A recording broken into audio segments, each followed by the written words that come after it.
Hello friends, मेरा नाम है प्रतीश राज, डायरेक्टर पीडी गुरुकुल। और आज का ये जो वीडियो है दोस्तों, ये रिगार्डिंग है जीपीएससी मेंस आंसर राइटिंग से रिलेटेड। आंसर राइटिंग, एक मैं आपको चीज बता देता हूं दोस्तों कि आप एग्जामिनेशन की तैयारी करते हैं, जीपीएससी क्लास 1 और 2 की तैयारी करते हैं, प्रीलिम्स देते हैं, मेंस देते हैं, इंटरव्यू देते हैं, फिर सिलेक्ट होते हैं। आंसर राइटिंग यानी कि मेंस एग्जामिनेशन पूरे एग्जामिनेशन की सबसे इंपॉर्टेंट स्टेज होती है। पूरे एग्जामिनेशन की सबसे इंपॉर्टेंट स्टेज होती है। ये मैं गारंटी के तौर पे बोल सकता हूं कि आज का ये जो वीडियो है या आगे आने वाले जो इस कोर्स के अंदर वीडियोस हैं, ये आपके लिए लाइफ चेंजिंग वीडियोस या लाइफ चेंजिंग कोर्स होंगे। क्यों होंगे? क्योंकि आंसर राइटिंग की यानी कि मेंस एग्जामिनेशन की इंपॉर्टेंस बहुत ज्यादा है जीपीएससी क्लास 1 और 2 एग्जामिनेशन के अंदर।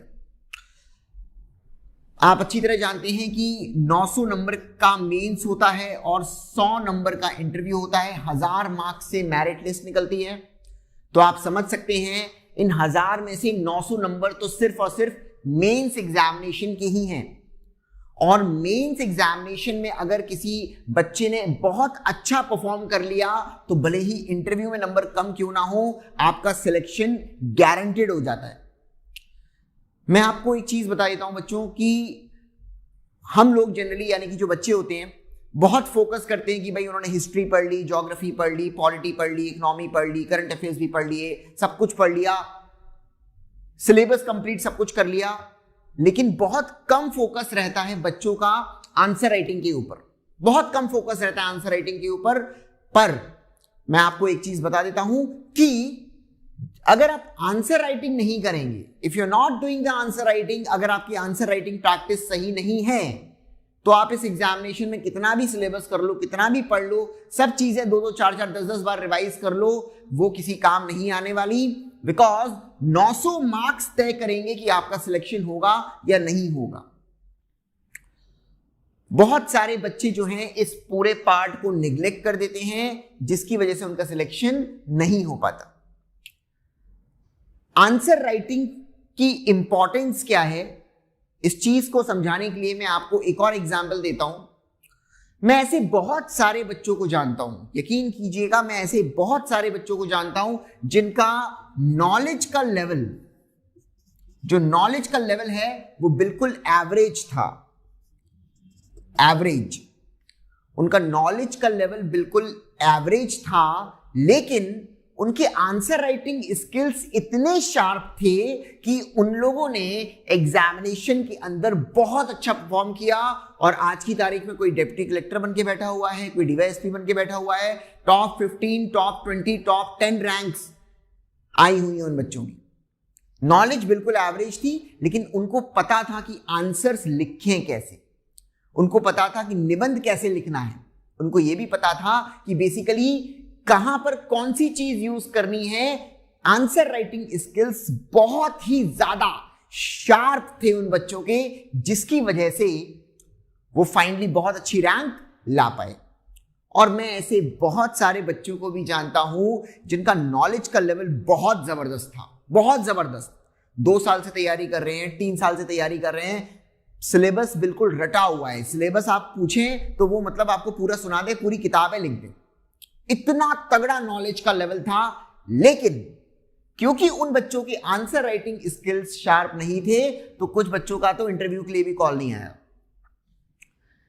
एक चीज आपको समझ में अब तक आ गई होगी कि जीपीएससी एग्जाम को अगर क्रैक करना है तो मेंस एग्जाम को आपको अच्छी तरह से क्रैक करना होगा। और मेंस एग्जाम को अच्छी तरह से अगर क्रैक करना है तो आंसर राइटिंग स्किल्स आपके बहुत शार्प होने चाहिए। ये गारंटेड तौर पे बात है।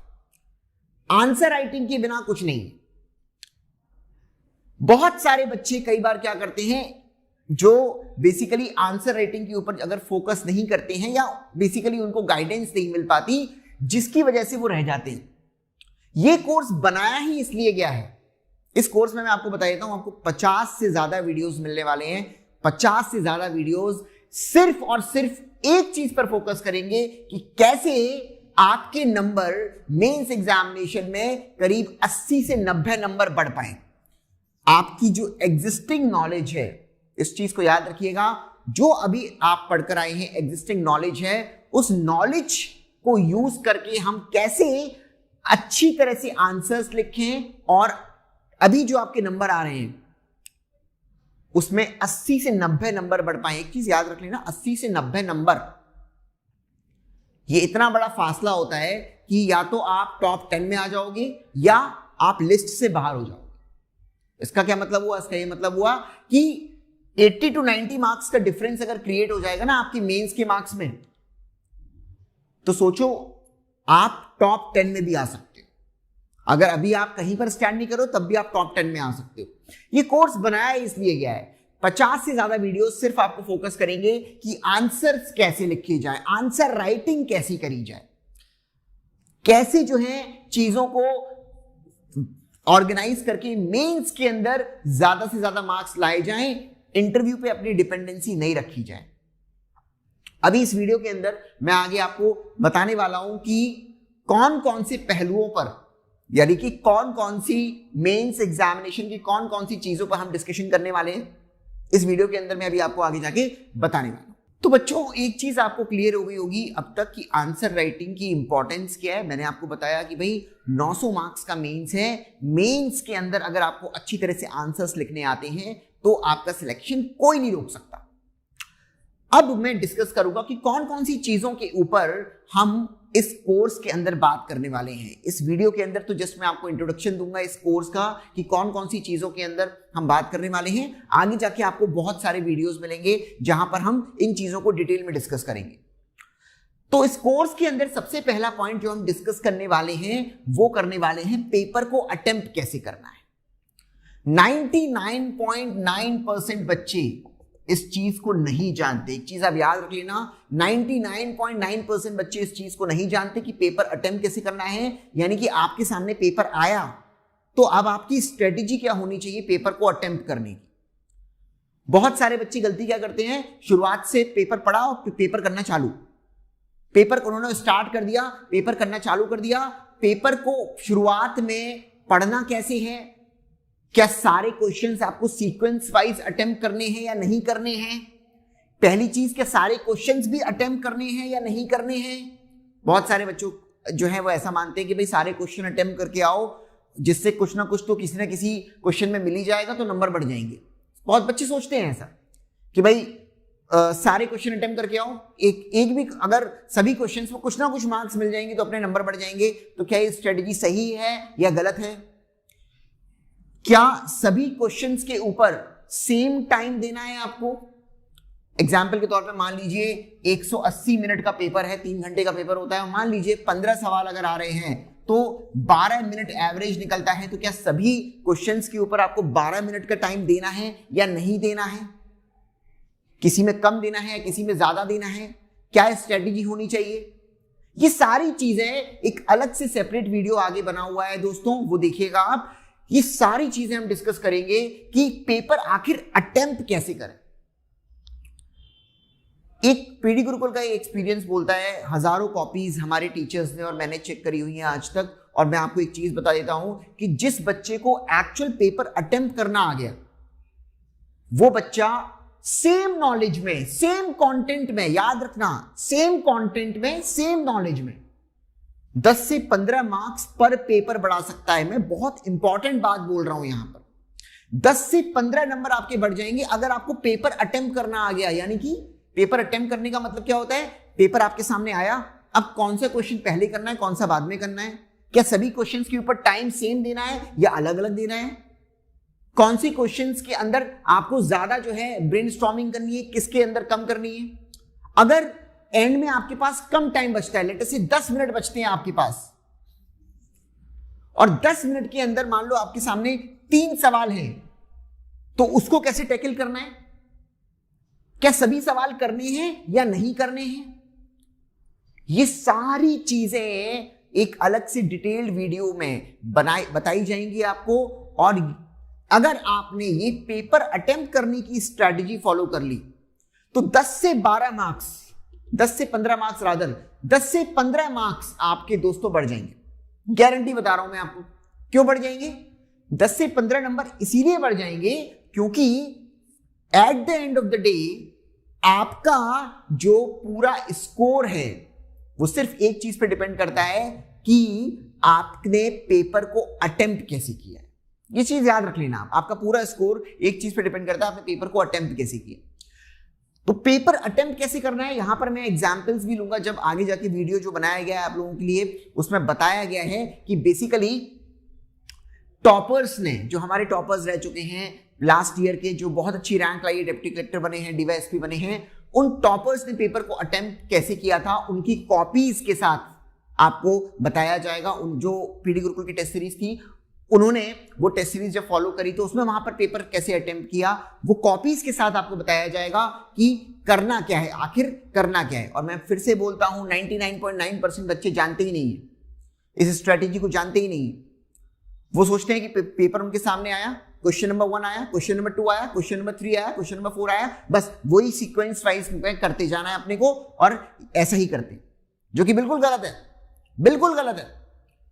तो पेपर अटेम्प्ट कैसे करना है, पूरा एक वीडियो आगे बना हुआ है, उसके अंदर टॉपर्स की कॉपीज के साथ डिस्कशन किया गया है, पूरी फुल प्रूफ स्ट्रेटेजी दी गई है, 10 से 15 मार्क्स बढ़ जाएंगे। वो आगे आने वाला वीडियो जरूर देखिएगा। तो अब तक इस वीडियो में हमने देखा कि भाई आंसर राइटिंग की इंपॉर्टेंस क्या है, आपको समझ में आ ही गया होगा। बच्चे पूरी मेहनत करते हैं सिलेबस करने पर 5% मेहनत भी नहीं करते हैं आंसर राइटिंग के ऊपर, और सिलेक्शन आपका आंसर राइटिंग ही करवाएगा। कम मेहनत करके अगर सिलेबस के ऊपर आपका की पकड़ कम भी है लेकिन आंसर राइटिंग के ऊपर ज्यादा पकड़ है आपकी, तो भी आप इस एग्जाम को क्रैक कर सकते हैं, मैंने आपको बताया ये। और हमने एक और चीज देखी कि हम आगे जाकर अलग से एक वीडियो में देखेंगे कि भाई पेपर को अटेम्प्ट कैसे करना है, एग्जामिनेशन के अंदर पेपर को अटेम्प्ट कैसे करें। आप आगे जाकर एक वीडियो में हम ये भी चीज देखेंगे, है ना।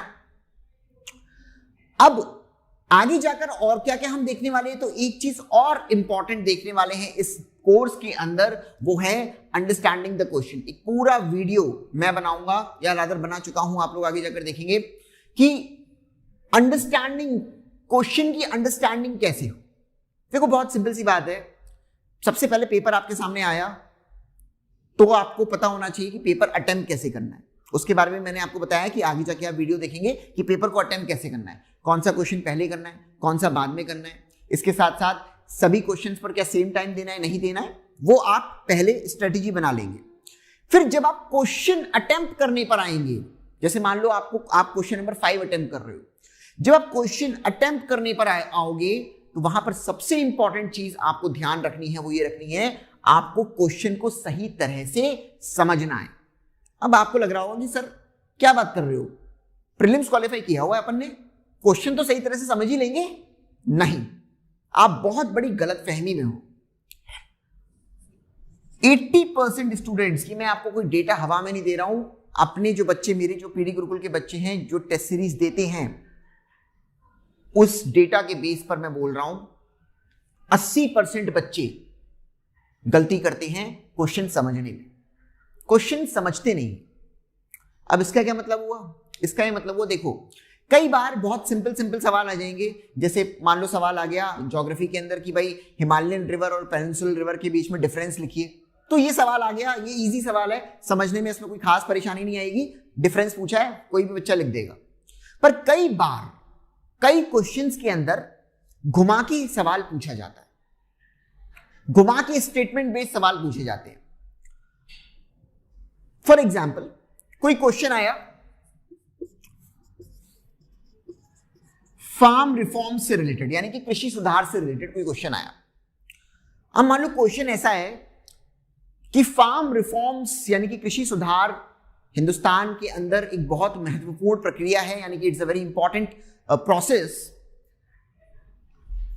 सुप्रीम कोर्ट ने कृषि सुधारों के बारे में अब तक क्या क्या जजमेंट्स दिए हैं उसको लिखिए या उसके ऊपर चर्चा कीजिए। मान लो कभी कोई ऐसा सवाल आता है, बच्चा क्या होता है एग्जामिनेशन के अंदर, एक तो उसके ऊपर टाइम का प्रेशर होता है, वो क्वेश्चन पढ़ता है और क्वेश्चन पढ़ने के बाद वो सिर्फ ये वर्ड देखता है, अच्छा फार्म रिफॉर्म्स से सवाल आ गया, वो क्या देखता है, फार्म रिफॉर्म्स पे सवाल आ गया। अब उसको जो जो पता है फार्म रिफॉर्म्स के बारे में वो पूरा लिख देगा। फार्म रिफॉर्म्स ये जरूरी है, इसलिए जरूरी है, ये जरूरी है, ये जरूरी है, और ये होना चाहिए, ये होना चाहिए, होना चाहिए, होना चाहिए। सवाल क्या पूछा था? सवाल बताओ क्या पूछा था? सवाल पूछा था सुप्रीम कोर्ट क्या अपना मतलब बेसिकली सुप्रीम कोर्ट क्या सोचता है, सुप्रीम कोर्ट ने क्या बोला हुआ है फार्म रिफॉर्म्स के बारे में, अब तक क्या क्या जजमेंट्स आए हुए हैं, उनके बारे में सवाल पूछा है। पर बच्चे ने क्या लिखा? फार्म रिफॉर्म्स, जो उसको आता था वो लिख दिया। अब देखो ये क्या है ना, ये एक इमोशनल चीज है। इमोशनल चीज का मतलब भाई बच्चे ने मेहनत करी है, आपने मेहनत करी है, बिल्कुल करी है, मेहनत करी है, तो आप सवाल को देखकर इमोशनल हो गए।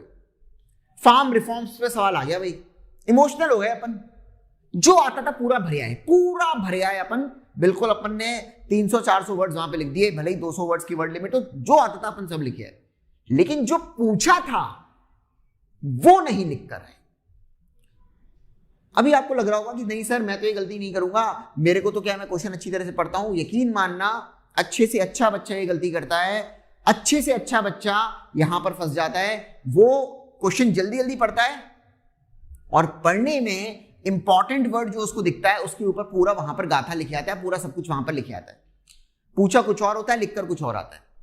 आगे आने वाले वीडियोस में टॉपर्स की कॉपीज के साथ मैं आपको बताऊंगा कि कैसे क्वेश्चन को ढंग से समझा जाए, क्वेश्चन का स्ट्रक्चर बनाया जाए। यहां पर बहुत इंपॉर्टेंट बात मैं बोल रहा हूं, स्ट्रक्चर बनाने वाली बात। स्ट्रक्चर बनाने वाली बात का मतलब क्या होता है? क्वेश्चन आया आपके सामने, आज तक मान लीजिए कभी आपने कभी कोई क्वेश्चन लिखा हो, मेंस की आंसर राइटिंग प्रैक्टिस करी हो, क्वेश्चन लिखा हो, तो अपन ने क्या किया, क्वेश्चन आया और क्वेश्चन को आने के बाद तुरंत लिखना चालू कर दिया। ये एक गलत प्रैक्टिस है। क्वेश्चन आया, क्वेश्चन को आने के बाद अपन ने उसको लिखना चालू कर दिया सीधे, ये एक बिल्कुल ही गलत प्रैक्टिस है दोस्तों। सबसे पहले आपको क्वेश्चन पढ़ना है, लगभग 1 से 1.5 मिनट या 1 मिनट एटलीस्ट आपको क्वेश्चन के ऊपर लगाना है, समझना है कि एक्चुअली क्वेश्चन में बात क्या करी गई है, पूछा क्या गया है। और फिर लगभग 30 सेकेंड्स के आसपास आपको क्वेश्चन का स्ट्रक्चर बनाना है, यानी कि अपने आंसर का स्ट्रक्चर बनाना है कि पहले इसमें मैं ये लिखूंगा, फिर इसमें मैं ये लिखूंगा, फिर ये लिखूंगा, फिर ये लिखूंगा। एक स्ट्रक्चर बनाना है, लिखना नहीं है, स्ट्रक्चर बनाना है। शुरू के 1.5 मिनट आपको यानी कि 90 सेकेंड इस प्रोसेस के अंदर खर्च करने हैं, क्वेश्चन को पढ़ना और उसके बाद उसका स्ट्रक्चर बनाना। ये 90 सेकेंड्स के आसपास आपको इस प्रोसेस के अंदर खर्च करने। जब आप स्ट्रक्चर बना लोगे, जो क्वेश्चन की रिक्वायरमेंट है, उसके बाद अब आप अगले 6, 7, 8 मिनट 10 मिनट जो है वो आंसर को लिखोगे। तो क्वेश्चन को समझना बहुत जरूरी है। आगे जाकर हमारे जो टॉपर्स रह चुके हैं, हमारे जो टॉपर्स की कॉपीज रही हैं, उनमें मैं आपको बताऊंगा कि देखो टॉपर्स जो हैं वो क्वेश्चन कैसे समझते थे, कैसे स्ट्रक्चर बनाते थे और कैसे आंसर लिखते थे। फिर नहीं पता होगा आपको इस पॉइंट के बारे में, पर अगेन जैसा कि मैंने आपको बोला, इस कोर्स के अंदर आपको वो चीजें मिलेंगी जो 99.9% बच्चे जानते ही नहीं। सिलेक्शन तो 0.1% बच्चों का ही होता है ना, सबका सिलेक्शन थोड़ी हो जाता है। जो ये चीज जानता है उसका सिलेक्शन होगा, जो ये चीज जानता ही नहीं है उसका सिलेक्शन नहीं होने वाला, इसको याद रखना। 99.9% बच्चे इस चीज को जानते ही नहीं है कि अपने को क्वेश्चन का स्ट्रक्चर भी बनाना पड़ता है, मतलब आंसर का स्ट्रक्चर भी बनाना पड़ता है और आंसर लिखना होता है। तो पूरे डिटेल्ड वीडियोस में करीब 2, 3, 4 एग्जांपल्स के साथ पूरा एक वीडियो मैं आपको बनाऊंगा, पूरा एक वीडियो रादर आप लोग आगे जाकर देखेंगे जो इस चीज के ऊपर होगा कि क्वेश्चन समझना कैसे है। कई बार क्या क्वेश्चन की लैंग्वेज ऐसी होती है कि अपने को समझ में नहीं आता कि आखिर पूछा क्या है। ऐसे क्वेश्चंस के साथ क्या करना है, बहुत ट्रिकी लैंग्वेज होती है, 3-4 लाइन का सवाल होगा और काफी ट्रिकी लैंग्वेज होगी।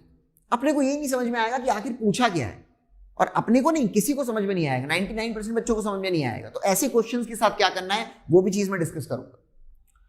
और क्वेश्चंस के आगे कुछ वर्ड्स, कई बार कीवर्ड्स लिखे होते हैं, जैसे डिस्कस लिखा होता है यानी कि चर्चा करो, या एनालाइज लिखा होता है यानी कि विश्लेषण करो, ऐसा लिखा होता है। ठीक है, इन वर्ड्स का क्या मतलब होता है, इन वर्ड्स के अंदर बेसिकली क्या लिखना है, यानी कि अगर मान लो किसी स्टेटमेंट के आगे डिस्कस लिखा है, फॉर एग्जाम्पल लिखा है farm reforms is the need of the hour, यानी कि फार्म रिफॉर्म्स इस समय की जरूरत है, डिस्कस कीजिए, चर्चा कीजिए, तो उसमें क्या लिखना है।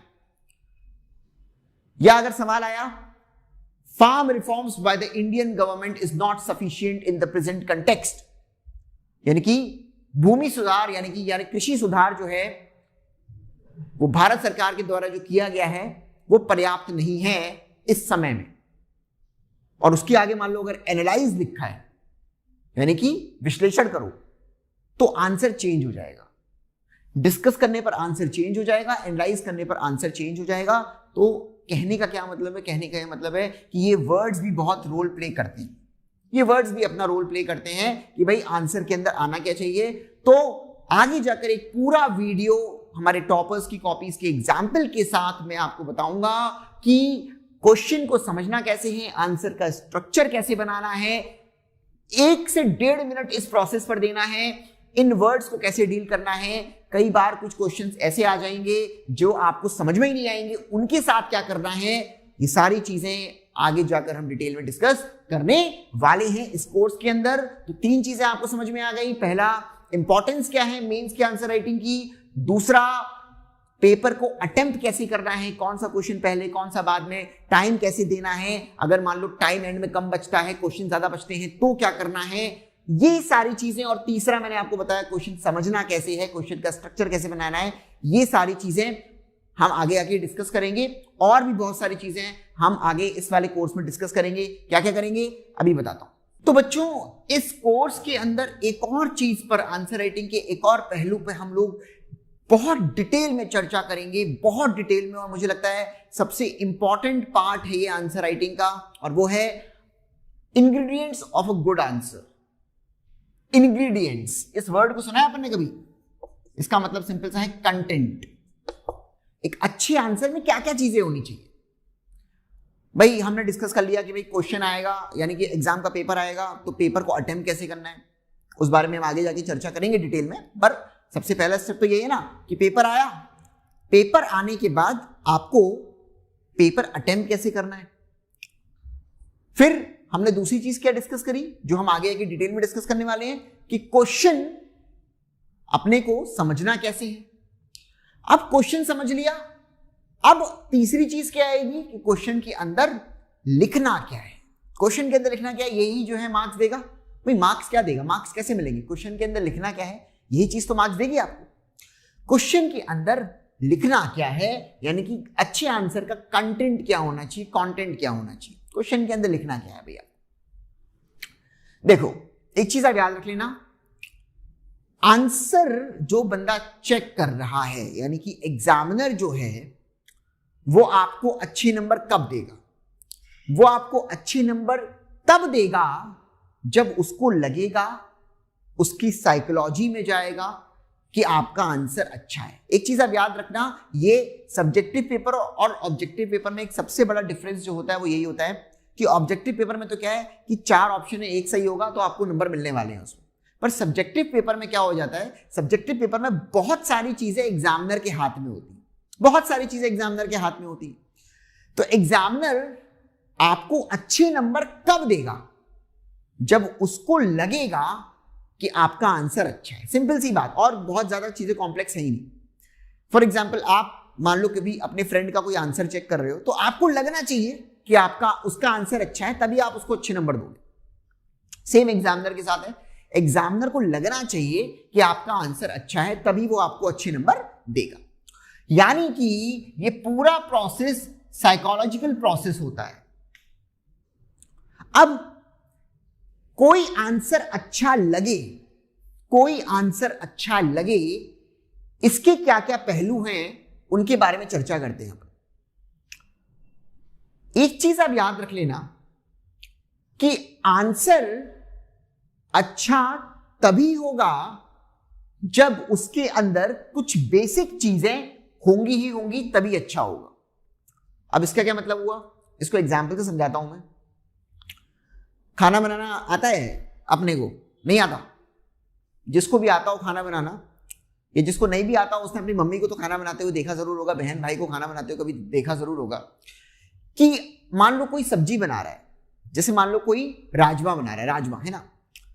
अब खाना बनाते टाइम मसालों की मात्रा न ज्यादा होनी चाहिए न कम होनी चाहिए, नमक की मात्रा न ज्यादा न कम। इसके साथ साथ राजमा भी जो बना रहे हो आप, वो भी ना ज्यादा होनी चाहिए ना कम होनी चाहिए। कहने का मतलब है कि चीजों में क्या होना चाहिए, बैलेंस होना चाहिए। बैलेंस बहुत इंपॉर्टेंट चीज है, बैलेंस होना चाहिए भाई, बैलेंस होना चाहिए। यानी कि एक सब्जी बनाते टाइम आप चीजों को ज्यादा कम नहीं कर सकते अगर आपको अच्छी सब्जी बनानी है तो बैलेंस चाहिए। जैसे दाल बना रहे हो तो दाल में भी आपको बैलेंस चाहिए। ऐसा नहीं कि तड़का इतना तगड़ा लगा दिया आपने कि भाई लोगों का पेट खराब हो गया, ऐसा नहीं कर सकते आप। और ऐसा भी नहीं बिल्कुल फीकी दाल बना दी, ऐसा भी नहीं कर सकते आप। आपको बैलेंस चाहिए। कुछ ऐसी ही चीज अप्लाई होती है एक अच्छे आंसर के अंदर। आपको लग रहा होगा मैं खाने का एग्जांपल आंसर से क्यों दे रहा हूं, अभी आपको समझ में आ जाएगा। कुछ बेसिक चीजें होनी चाहिए एक अच्छे आंसर के अंदर, याद रख लेना। कुछ बेसिक चीजें होनी चाहिए एक अच्छे आंसर के अंदर, जैसे कि रिक्वायरमेंट। यानी कि सवाल में पूछा क्या है, हम सबसे पहले उसको समझें, जैसा कि मैंने आपको पहले भी बताया था, और उसके बारे में लिखें। यानी कि कुछ फालतू ना लिखें और कुछ कम ना लिखें। ये दो इंपॉर्टेंट चीज याद रख लेना। अगेन, इस पूरे टॉपिक के ऊपर आगे जाकर आपको बहुत वीडियोस मिलेंगे हमारे टॉपर्स की कॉपीज के एग्जाम्पल्स के साथ, बहुत वीडियोस मिलेंगे, तो चिंता मत करना, पूरा डिटेल में आगे डिस्कस करेंगे आपके साथ। पर अभी क्योंकि मुझे थोड़ी सी झलक देनी है आपको कि इस कोर्स के अंदर क्या क्या है, तो मैं आपको बता देता हूं। आंसर की रिक्वायरमेंट फुलफिल होनी चाहिए। एक अच्छे आंसर के अंदर क्या होता है, सबसे पहली चीज उसकी रिक्वायरमेंट फुलफिल होनी चाहिए, यानी कि क्वेश्चन की रिक्वायरमेंट फुलफिल होनी चाहिए। क्वेश्चन में जो पूछा गया है वो अपने को ना कम लिखना है ना ज्यादा लिखना है। राजमा में कम नमक नहीं डालना है, ज्यादा नहीं डालना है, बैलेंस डालना है। वैसे ही क्वेश्चन में जो पूछा गया है, लेट अस से क्वेश्चन में पूछा है कि भाई, जैसे मैंने अभी आपको एग्जांपल दिया, कृषि सुधार के बारे में हमारे देश की जुडिशरी यानी कि सुप्रीम कोर्ट का क्या बोलना है, या सुप्रीम कोर्ट ने अब तक कृषि सुधार के बारे में क्या क्या फैसले लिए। लेट से ये सवाल आया। अब इसमें अपने को कृषि सुधार क्या होता है, इससे क्या फायदा होगा क्या नहीं होगा, उसके बारे में बात नहीं करनी है, सीधे मुद्दे पर आना है। यानी कि कृषि सुधार के बारे में सुप्रीम कोर्ट का क्या बोलना है, या कृषि सुधार के बारे में कोर्ट्स ने अब तक क्या क्या जजमेंट्स दिए हैं, उसके बारे में बात कर रही है। यानी कि क्वेश्चन की रिक्वायरमेंट को फुलफिल करना है अपने को, ना कम ना ज्यादा। अगेन, इस चीज को मैं डिटेल में आगे आके एक्सप्लेन करूंगा हमारे टॉपर्स की कॉपीज के साथ, जो डिप्टी कलेक्टर बन चुके हैं उन टॉपर्स की कॉपीज के साथ एक्सप्लेन करूंगा। फिर आपके आंसर के अंदर बैलेंस होना चाहिए। हम लोग क्या पढ़ रहे हैं, हम लोग बेसिकली पढ़ रहे हैं कि एक अच्छे आंसर के कंटेंट में क्या क्या होना चाहिए, यानी कि एक अच्छे आंसर का इंग्रेडिएंट क्या क्या होना चाहिए। तो मैं आपको बता रहा हूं, एक अच्छे आंसर का पहला पॉइंट यह है कि उसके क्वेश्चन, जो सवाल पूछा गया है, उसकी रिक्वायरमेंट फुलफिल होनी चाहिए। दूसरा है, आंसर के अंदर बैलेंस होना चाहिए। बैलेंस का क्या मतलब है? बैलेंस का मतलब है आपको कोई क्वेश्चन आया मान लो, और क्वेश्चन मान लो ये है कि रिजर्वेशन का यानी कि आरक्षण यानी कि अनामत जो दिया जाता है, उससे देश के लोगों को फायदा कम नुकसान ज्यादा हो रहा है। मान लो ये सवाल आया, ठीक है, चर्चा कीजिए। Reservation has more problems than the benefits, discuss. ये सवाल आया। अब आपको ऐसे सवालों में दोनों चीजें बतानी है कि फायदे भी हैं, थोड़े से नुकसान भी हैं। इसमें आपको बैलेंस रखना बहुत जरूरी है। किसी भी टॉपिक के ऊपर आप पूरी तरह से लेफ्ट में या पूरी तरह से राइट में, यानी कि पूरी तरह से अच्छाइयां नहीं बता सकते या पूरी तरह से बुराइयां नहीं बता सकते। आपको दोनों बताना जरूरी है। अगेन, आगे जाकर टॉपर्स की कॉपीज के साथ मैं कुछ क्वेश्चंस को लेकर एग्जांपल्स के साथ डिस्कस करूंगा कि इस बैलेंस वाले पॉइंट का क्या मतलब है। तो अच्छे आंसर के अंदर दो चीजें समझ में आई अपने को। क्वेश्चन की रिक्वायरमेंट फुलफिल होनी चाहिए, आंसर का बैलेंस अच्छा होना चाहिए। तीसरा, प्रूफ। आपके आंसर के अंदर प्रूफ होना चाहिए। प्रूफ का क्या मतलब हुआ? प्रूफ का मतलब हुआ आप जो भी लिख रहे हैं उसको किसी केस स्टडी के साथ, किसी डेटा के साथ आप बैक कीजिए। फॉर एग्जाम्पल, आपने मान लो अपने किसी आंसर के अंदर लिखा कि भाई हिंदुस्तान के अंदर गरीबी बहुत है, तो आपको कोई रिपोर्ट बतानी चाहिए, यूनाइटेड नेशंस की रिपोर्ट बतानी चाहिए, भारत सरकार की कोई रिपोर्ट वहां पे मेंशन कर देनी चाहिए, नीति आयोग की कोई रिपोर्ट मेंशन कर देनी चाहिए कि आप किस बेस पर बोल रहे हैं। ऐसा है आप कल को सिविल सर्वेंट बनने वाले हैं, आपका हर एक लिखा हुआ शब्द, एक चीज आप याद रख लेना, आपका हर एक लिखा हुआ शब्द बहुत इंपॉर्टेंट है। तो आपको अपने आंसर के अंदर आप जो भी पॉइंट लिखें, फॉर एग्जांपल मान लीजिए जैसे मैंने अभी सवाल जो लिया था आरक्षण वाला कि रिजर्वेशंस की प्रॉब्लम्स हैं ज्यादा या फायदे कम हैं, मान लो इसमें आप अगर कोई पॉइंट लिखते हो कि हाँ रिजर्वेशन से ये प्रॉब्लम है, तो उसका आपको डेटा देना पड़ेगा कि ये प्रॉब्लम आपको लगती है तो क्यों लगती है। फॉर एग्जाम्पल आपको कोई नीति आयोग की रिपोर्ट कोट करनी पड़ेगी, या कोई सी भी रिपोर्ट या कोई सी भी गवर्नमेंट का डेटा या कोई सी भी केस स्टडी, आपको वहां पर प्रूफ देना होगा कि आप जो मान रहे हो वो क्यों मान रहे हो, आप जो लिख रहे हो वो क्यों लिख रहे हो। तो ये प्रूफ कैसे देने चाहिए, आंसर्स के अंदर क्या होना चाहिए, किस तरह से टॉपर्स प्रूफ देते हैं, आगे जाकर अगेन पूरा एक डिटेल्ड वीडियो बनाया हुआ है इसके ऊपर कि कैसे जो है टॉपर्स अपने आंसर्स के अंदर इन प्रूफ्स को, इन डेटास को डालते हैं। फिर बात आ जाती है लैंग्वेज की। आपके आंसर के अंदर आपकी लैंग्वेज प्रॉपर होनी चाहिए। लैंग्वेज प्रॉपर से क्या मतलब है, देखो हम जिस दुनिया में जी रहे हैं इस समय, किसी की कोई भी लैंग्वेज परफेक्ट नहीं है, और ये चीज आप उसको समझ सकते हो। अगर आप इंग्लिश मीडियम से इस एग्जाम को दे रहे हो, या अगर आप मान लो गुजराती मीडियम से इस एग्जाम को दे रहे हो, तो भी एक चीज बिल्कुल क्लियर है, और वो ये है कि आपको ना पूरी तरह से अंग्रेजी आती है, ना आपको पूरी तरह से गुजराती आती है। तो अपने को कुछ ऐसे वर्ड जरूर अड़ जाएंगे जो अपने को सिर्फ इंग्लिश में आते हैं, और अपने को कुछ ऐसे वर्ड जरूर अड़ जाएंगे जो अपने को सिर्फ गुजराती में आते हैं। तो उस केस में क्या होना चाहिए, उस केस में कैसे डील करना चाहिए आंसर्स लिखते टाइम, वो हम अलग से डिस्कस करेंगे आगे जाकर। आगे जाकर मैं आपको हमारे जो गुजराती के टॉपर्स रहे उनकी भी कॉपीज के संग बताऊंगा कि कैसे उन्होंने मैनेज किया। मान लो उनको कोई वर्ड अगर गुजराती में नहीं आता था तो उन्होंने इंग्लिश में लिखा, अगर तो कैसे लिखा। और आगे जाकर ये भी बताऊंगा कि अगर किसी इंग्लिश वाले बच्चे को, इंग्लिश मीडियम से अगर कोई एग्जामिनेशन दे रहा है, तो उसको अगर मान लो कोई वर्ड इंग्लिश में नहीं आता था तो उसने कैसे डील किया, वो सब आगे जाके अपन डिस्कस करेंगे। तो लैंग्वेज का भी एक इंपॉर्टेंट रोल रहता है। प्लस आपके आंसर के अंदर एक और अच्छी चीज होनी चाहिए, वो होनी चाहिए अच्छी प्रेजेंटेशन।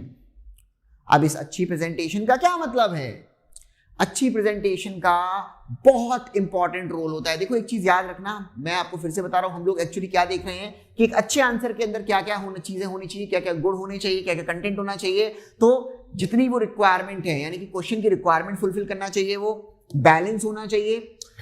प्रूफ, आप जो भी बात लिखो ब्रैकेट में प्रूफ लिखो, डेटा लिखो, लैंग्वेज आपकी सही होनी चाहिए, और इंपॉर्टेंट चीज एक और आ जाती है कि आपके आंसर की प्रेजेंटेशन अच्छी होनी चाहिए। प्रेजेंटेशन का क्या मतलब है कि मैंने आपको बताया आंसर राइटिंग एक पूरा साइकोलॉजिकल प्रोसेस है, यानी कि कॉपी चेकिंग जो है, खास तौर से कॉपी चेकिंग जो है वो एक पूरा क्या है, साइकोलॉजिकल प्रोसेस है। सामने वाले को लगना चाहिए कि हाँ भाई आंसर बहुत अच्छा लिखा है इस लड़के ने या इस लड़की ने, मुझे नंबर देने चाहिए। एग्जामिनर को ऐसी फीलिंग आनी चाहिए कि अच्छा आंसर लिखा गया है, एग्जामिनर को ऐसी फीलिंग आनी चाहिए। अब एग्जामिनर को ऐसी फीलिंग आने के लिए बहुत जरूरी है कि आपके आंसर का प्रेजेंटेशन अच्छा हो। प्रेजेंटेशन का मतलब कई बार मैंने देखा है बहुत सारे टॉपर्स फ्लो चार्ट्स यूज करते हैं, पाई डायग्राम यूज करते हैं, कुछ डायग्राम्स यूज करते हैं, जिससे क्या हो कि उनके आंसर को देखकर लगता है कि भाई बहुत बढ़िया जो है, बच्चे के अंदर बहुत नॉलेज है। तो ये प्रेजेंटेशन बहुत इंपॉर्टेंट हो जाती है। आगे जाकर पूरा मैं आपको बताऊंगा हमारे टॉपर्स ने कैसे आंसर्स को प्रेजेंट किया है, यानी कि कैसे उन्होंने डायग्राम्स को यूज किया, कैसे पाई चार्ट्स को यूज किया, कैसे उन्होंने फ्लो डायग्राम्स को यूज किया, जिससे उनका आंसर बिल्कुल अलग लगा और एग्जामिनर को लगा, साइकोलॉजी एग्जामिनर की क्या बन गई कि भाई बहुत अच्छा बच्चा है, मुझे नंबर देने चाहिए। तो प्रेजेंटेशन बहुत इंपॉर्टेंट है। और चीजें, आपके आंसर के अंदर अच्छा इंट्रोडक्शन होना चाहिए और अच्छा कंक्लूजन होना चाहिए। अब इंट्रोडक्शन के अंदर क्या लिखना है, कितना बड़ा लिखना है, कितना छोटा लिखना है, कंक्लूजन कैसे करना है, कितना बड़ा कितना छोटा, वो सारी चीजें आगे जाके अपन डिस्कस करने वाले हैं। तो एक अच्छे आंसर के अंदर अच्छा इंट्रोडक्शन, अच्छा कंक्लूजन, क्वेश्चन की रिक्वायरमेंट फुलफिल, बैलेंस होना चाहिए, डेटास होनी चाहिए, लैंग्वेज सही होनी चाहिए, प्रेजेंटेशन स्किल्स अच्छे होने चाहिए। ये अगर एक अच्छे आंसर के अंदर होगा तो यकीन मानना, मैं आपको गारंटी के तौर पे बोल रहा हूं, आपने अपने आंसर के अंदर ये सारे पॉइंट्स अगर डाल दिए, you mark my words, you mark my words, आपके आंसर के अंदर अगर ये पॉइंट्स हैं, पूरी आपकी कॉपी में अगर मान लो 15 सवाल आ रहे हैं तो हर सवाल में 1 से 1.5 नंबर आपका एक्स्ट्रा बढ़ जाएगा। लगभग 20 से 25 नंबर आपके बढ़ जाएंगे इस स्ट्रैटेजी को यूज करके, जो कि मैं बता रहा हूं आगे जाके हम डिटेल में इस स्ट्रैटेजी को देखने वाले हैं कि एक अच्छे आंसर का कंटेंट क्या होता है। तो हमने इस कोर्स के अंदर बहुत सारी चीजें डिजाइन करी है, मैंने आपको इस वीडियो में बताया। अभी आगे जाकर मैं, अभी ये वीडियो खत्म नहीं हुआ है और भी बताऊंगा कि एक तो क्या देखेंगे अपन कि भाई सबसे पहली चीज जो देखेंगे अपन वो ये देखेंगे कि क्वेश्चंस के अंदर क्वेश्चंस को अटेम्प्ट कैसे करना चाहिए। सबसे पहले इस वीडियो के अंदर मैंने डिस्कस किया कि आंसर राइटिंग की इंपॉर्टेंस क्या है, फिर पेपर को अटेम्प्ट करने का तरीका कि पेपर अटेम्प्ट कैसे करना चाहिए, फिर क्वेश्चंस को समझना कैसे है वो चीज मैंने आपके संग हल्का बहुत डिस्कस किया, और उसके बाद जो डिस्कस किया कि एक अच्छे आंसर का कंटेंट क्या होता है। ये सारी चीजों के ऊपर आगे डिटेल वीडियोस आपको मिलेंगे, चिंता करने की बात नहीं है। हमारे टॉपर्स की कॉपीज के साथ ये डिटेल वीडियोस आपको आगे जाकर मिलेंगे। एक और चीज जो और इंपॉर्टेंट है किसी भी मेंस एग्जामिनेशन के अंदर अच्छे मार्क्स लाने के लिए, वो क्या होती है वो अभी डिस्कस करते हैं। तो बच्चों इस कोर्स में हम क्या क्या चीज देखने वाले हैं। सबसे पहले कि भाई पेपर अटेम्प्ट कैसे करना है वो देखने वाले हैं, आगे जाके पूरा डिटेल वीडियो मिलेगा। फिर क्वेश्चन को समझना कैसे है वो देखने वाले हैं। फिर क्वेश्चन के अंदर क्या क्या इंपॉर्टेंट पॉइंट्स होने चाहिए, क्या क्या कंटेंट होना चाहिए वो देखने वाले हैं। इसके साथ साथ दोस्तों एक चीज हम और देखने वाले हैं इस कोर्स के अंदर, और वो ये देखने वाले हैं कि सब्जेक्ट वाइज एक सब्जेक्ट की एक अपनी रिक्वायरमेंट होती है। देखो इसको एक चीज समझ लेना, पंजाबी खाना बिना मसाले के किसी काम का नहीं है, वैसे ही गुजराती खाना बिना मीठे स्वाद के किसी काम का नहीं है। यानी कि हर तरह की डिश की एक अलग रिक्वायरमेंट होती है, वैसे ही हर तरह के सब्जेक्ट की एक अलग रिक्वायरमेंट होती है। हिस्ट्री के क्वेश्चंस को अटेम्प्ट करते टाइम आपको कुछ चीजें हिस्ट्री के क्वेश्चंस में डालनी चाहिए, हिस्ट्री के आंसर्स के अंदर लिखनी चाहिए, वो हम आगे जाके डिस्कस करेंगे। वैसे ही पॉलिटी के क्वेश्चंस को लिखते टाइम आपको कुछ चीजें पॉलिटी के आंसर्स के अंदर लिखनी चाहिए, जैसे सुप्रीम कोर्ट का जजमेंट उस क्वेश्चन से रिलेटेड, या आर्टिकल्स उस क्वेश्चन से रिलेटेड, या कॉन्स्टिट्यूशन अमेंडमेंट या डायरेक्टिव प्रिंसिपल्स अगर हैं कुछ उस क्वेश्चन से रिलेटेड तो लिखने चाहिए पॉलिटी के अंदर।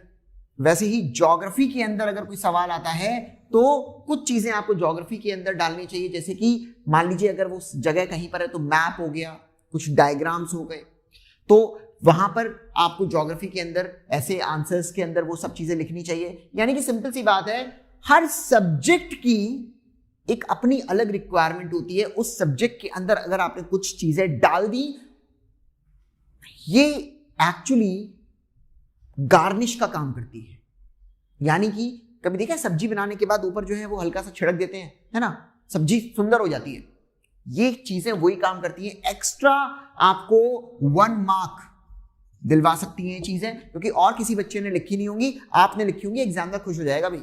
अगेन एग्जामिनर की साइकोलॉजी बन जाएगी, ये बच्चा है अच्छा, नंबर देने चाहिए इसको।